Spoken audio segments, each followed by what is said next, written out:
Fasal berikutnya tentang takbiratul ihram, syarat-syaratnya takbiratul ihram. Sebelum kita lanjutkan, ada yang mau ditanyakan, yang kurang jelas, silakan.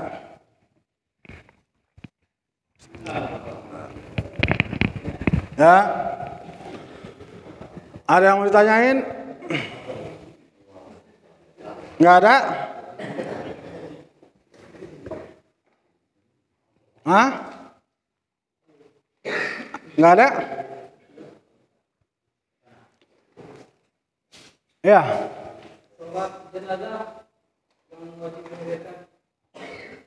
Sholat jenazah karena dia fardu kifayah, ya, maka qasdul fi'li, ta'yin dan fardiyah. Ada lagi yang lain? Nggak ada? Baik, kita baca fasal berikutnya ya. Faslun syurut takbiratul ihram 16. Syarat takbiratul ihram ada 16. Syarat takbiratul ihram ada 16. 1. Antaqa'a halatal qiyam fil fardi. Terjadi dalam keadaan berdiri dalam sholat fardu. Takbiratul ihram itu terjadi dalam keadaan berdiri ketika sholatnya sholat fardu.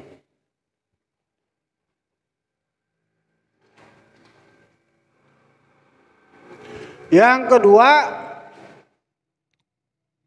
menggunakan bahasa Arab, antakuna bil arabiyah, menggunakan bahasa Arab. Ya, sebagaimana sudah lewat sama kita, harus ada kata Allah dan kata akbar. Ya. Yang ketiga dan keempat, itu dia. Antakuna bilafzil jalala wa bilafzil akbar. Menggunakan kata Allah dan kata akbar. Yang kelima, tertib. Yang kelima, tertib. Antara kedua kata itu. Antara kedua kata itu harus tertib. Allah dulu baru akbar. Ya. Kalau dia dahulukan kata akbar baru kata Allah, maka tidak sah takbiratul ihram. Yang keenam, tidak memanjangkan hamzah pada lafaz Allah. Nggak boleh dipanjang. Allah. Ya. Bukan bukan A-nya yang panjang. Ya. Tapi yang panjang adalah lamnya. Allah. Seperti orang-orang, banyak orang-orang kan. Allah. Gitu ya. Yang panjang adalah lam. Yang ketujuh,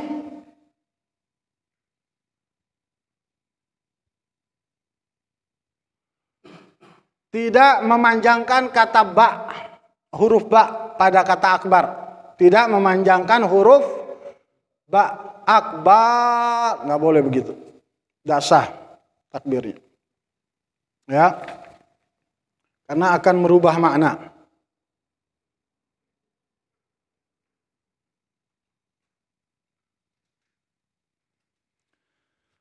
Yang kedelapan, tidak mentasdidkan ba. Akbar, ya, tidak mentasdidkan ba. Yang kesembilan, tidak menambah waw.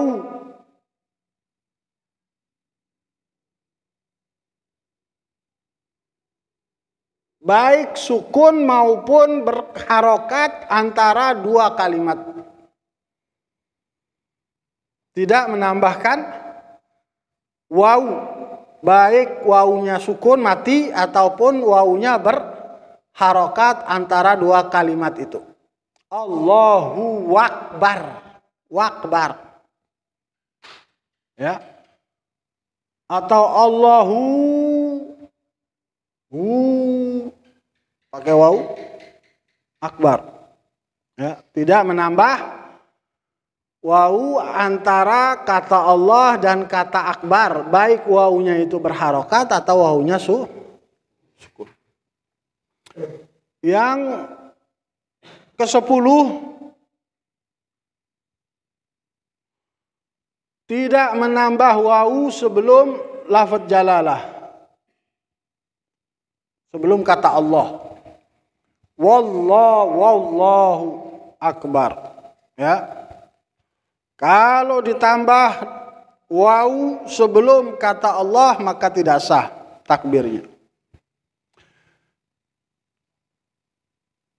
Yang ke-11, tidak berhenti antara dua kalimat takbir itu dengan berhenti yang lama ataupun pendek. Allah akbar.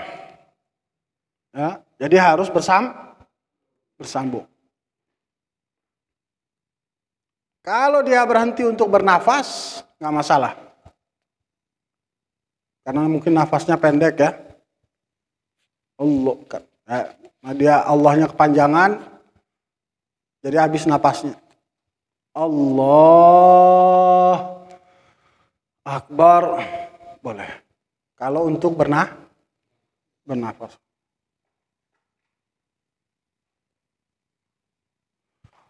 Yang ke-12, terdengar hurufnya oleh diri sendiri. Terdengar oleh diri sendiri huruf-hurufnya itu.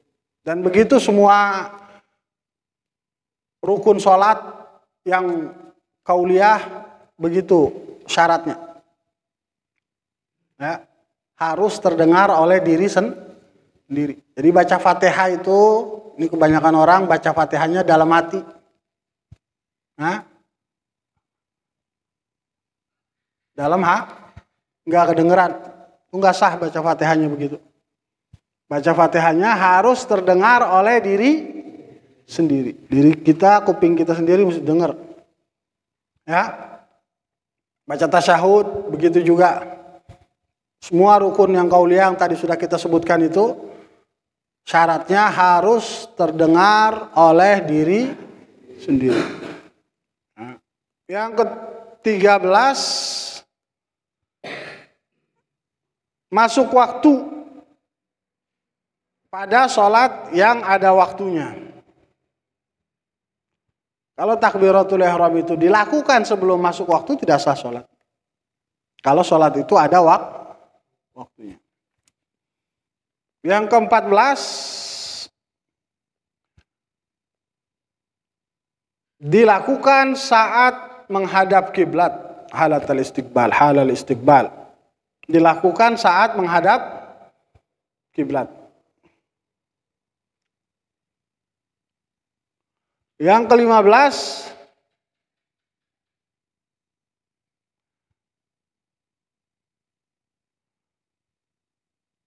tidak mengulang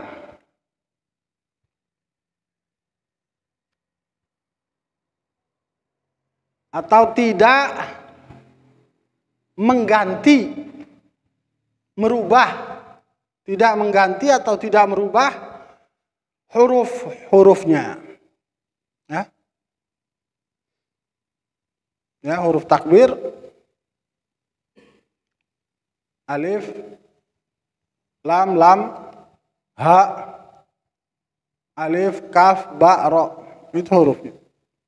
Tidak dirubah atau tidak diganti dengan huruf yang lain.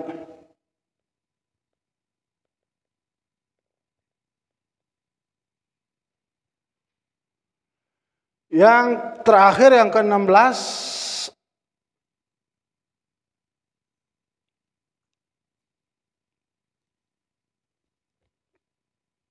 menundanya takbir makmum dari takbir imam. Menundanya takbir makmum dari takbir imam. Ya, ketika imam sudah mengucapkan huruf ra, baru makmumnya mulai. Ya. Kalau ada sebagian dari takbir makmum berbarengan dengan takbir imam, maka tidak sah. Tunggu imamnya selesai mengucapkan huruf ra.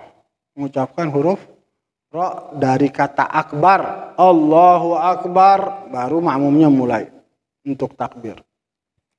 Ya, jangan sampai sebagian takbir makmum membarengi takbir imam.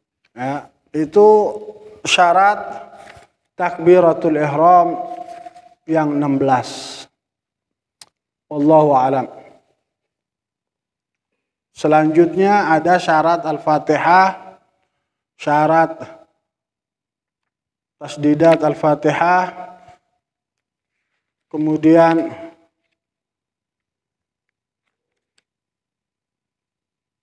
kesunahan mengangkat tangan dalam sholat. Wallahu a'lam. Kita cukupkan sampai di situ. Ya. Insyaallah kita lanjutkan lagi dalam ta'lim yang akan datang. Sebelum kita tutup, ada yang mau ditanyakan? Yang kurang jelas silahkan ditanyakan. Kalau nggak ada kita tutup.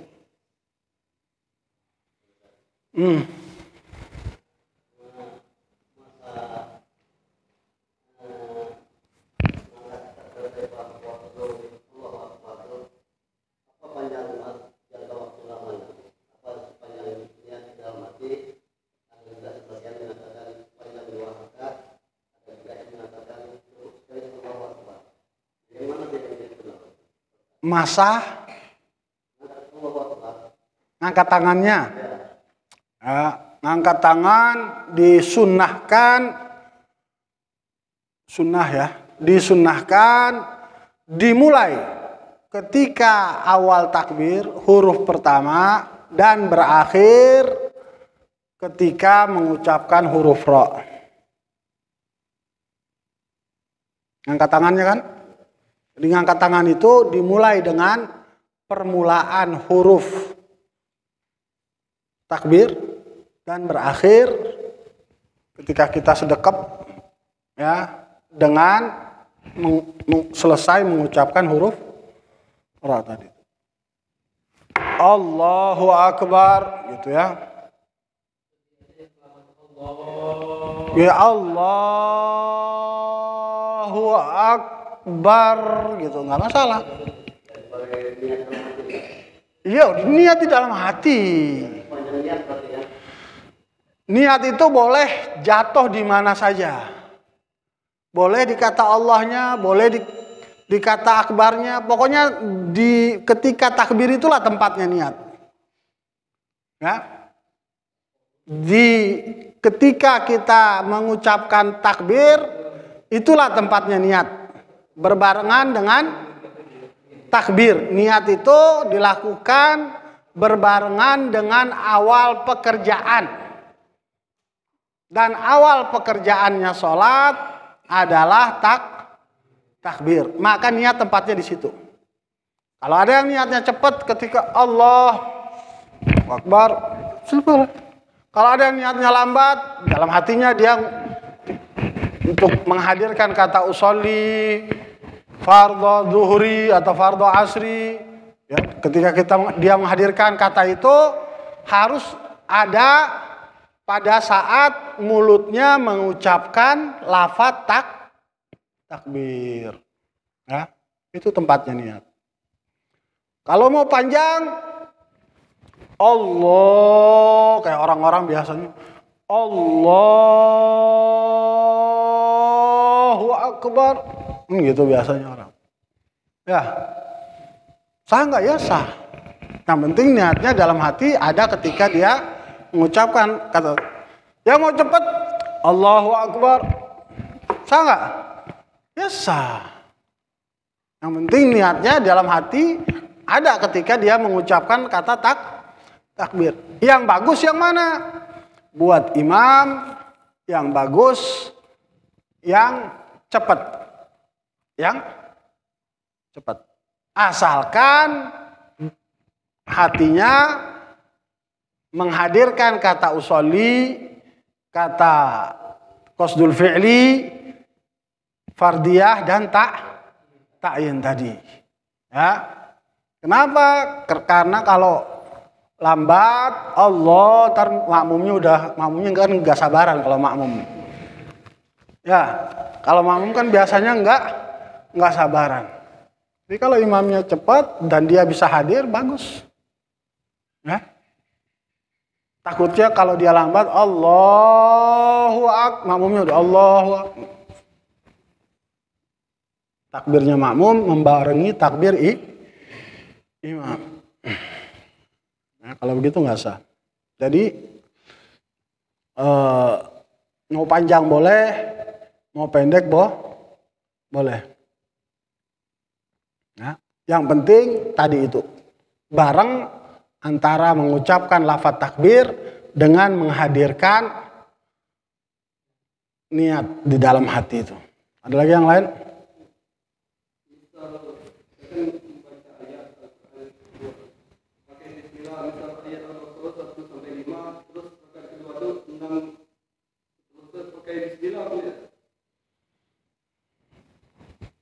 Kalau dalam kitab-kitab fikih ya tetap dianjurkan untuk membaca bismillah. Walaupun kita mulai dari pertengahan surat. Tapi salaf kita, ulama-ulama kita, guru-guru kita mengamalkan yang sebaliknya. Ketika memulai dari pertengahan surat, enggak baca Fatihah lagi, enggak baca bismillah lagi. Enggak baca ketika mulainya dari pertengahan surat. Kalau dari awal surat baca Fatihah. Ya. Kalau dia mau ngelanjut misalkan kayak tadi kasusnya Al-Baqarah 1 sampai 5 di surat pertama. Kemudian mau 6 sampai 10 di rakaat kedua. Boleh baca bismillah, enggak ada masalah. Baca bismillah enggak ada masalah, enggak baca juga enggak ada masalah. Ya. Tapi biasanya kalau mulai dari pertengahan surat, kan kadang-kadang kita suka dengar imam-imam suka baca surat-surat yang panjang dan dimulai dari pertengahan surat. Ya. Misalkan mau baca ayat kursi, terus baca Al-Fatihah waladhdallin amin, mau baca ayat kursi. Allahu la ilaha illallah. Ya. Disunahkan enggak baca Fatihah? Sebagian ulama bilang disunahkan baca bismillah, sebagian ulama bilang disunahkan, sebagian lagi bilang enggak. Cuma yang biasa dijalankan sama guru-guru kita tidak baca bismillah ketika memulai dari pertengahan surat. Lagi yang lain? Nggak ada udah? Nah, kalau gitu kita tutup taklim kita di malam ini dengan kita baca suratul Fatihah. Kita khususkan buat pengarang kitab kita Syekh Salim bin Smir Al-Hadrami, Syekh Ahmad bin Umar Syatri, Syekh Abi Abdul Muti Muhammad Nawawi bin Umar Al-Jawi, والبنتني والدينا والديكم مشايخنا مشايخكم أمة المسلمين أجمعين أن الله يتغشى برحمة المغفرة واختم لنا ولكم بالحسنى في خير والعافية على حضرة النبي صلى الله عليه وسلم بسر الفاتحة. أعوذ بالله من الشيطان الرجيم بسم الله الرحمن الرحيم.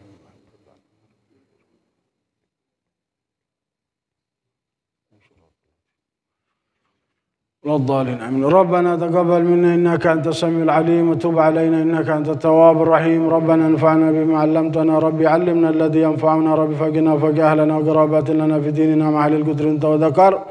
اللهم اهدنا بهداك واجعلنا ممن يشارع في رضاك ولا تولنا وليا سواك ولا تجعلنا ممن خالف أمرك وعصاك وحسبنا الله ونعم الوكيل ولا حول ولا قوة إلا بالله العلي العظيم. سبحان ربك رب العزة عما يصفون سلام على المرسلين والحمد لله رب العالمين. تقبل الله منكم. السلام عليكم ورحمة الله وبركاته.